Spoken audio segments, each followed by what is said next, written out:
So, ultimately, NASA, as we've talked about, wants to get back to the moon. They have this initiative to land by 2024. One of the key aspects is actually, landing on the moon. And so, right now, it's not going to be a NASA built thing. They will go to external contractors, private companies in the US to build it. So, what essentially this phase is saying is there's three companies in it. Jeff Bezos' Blue Origin, which they unveiled, as you see here, their prototype Blue Moon last year, SpaceX, and also a third company.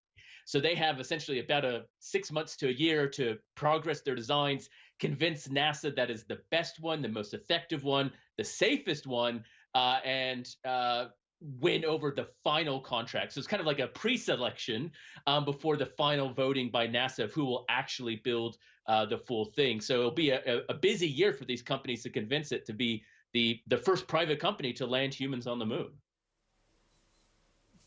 Meanwhile, what was thought to be an exoplanet, which, if we recall our previous discussions, that's a planet outside the solar system, has actually been revealed to be a planet which has collided and exploded. So how was that definition changed? Is that because of where it originally was before the collision or where it is now?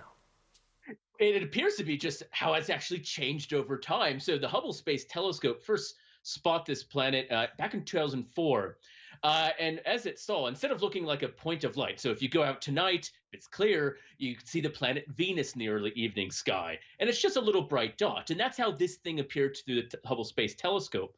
But over time, they saw that light spread out. So instead of a point, it got puffier and puffier and more donut-like. And what they have appeared through some other observations is that as this planet was forming, something actually collided in it and caused the planet to explode. So it literally was the end of a planet, very Star Wars-esque almost. And so instead of this nice round thing, it's this spread out point of light which signals actually the end of a planet, something we thought could happen, but have really never seen happen in such a short amount of time. Right, I knew you'd get a way to get to Star Wars in there, Brad. Just finally, though, there's a big meteor shower coming. It'll be visible in a lot of parts of Australia, actually. You say in various dark parts, and there'll be, 50 shooting stars an hour for people that get out there and have a look. Yes, this is kind of the second best one to see this year. And if you've ever needed a better reason to get outside, this is it. It will be visible across in the entire continent. So every state territory will be able to see it. So on Tuesday night, which is really early Wednesday morning from about 4 a.m., you'll see this meteor shower. So if you go out into a dark spot, you will, after your eyes adjust, you'll see about 30 to 50 shooting stars, which are meteors, per hour. So these big, bright streaks of light. Even if you're in the city, you'll still see it. So even in the city, you'll still see 10 to 20, again, per hour, so every couple of minutes, as long as you're in the darkest spot possible. So a really great celestial show that will be put on for us.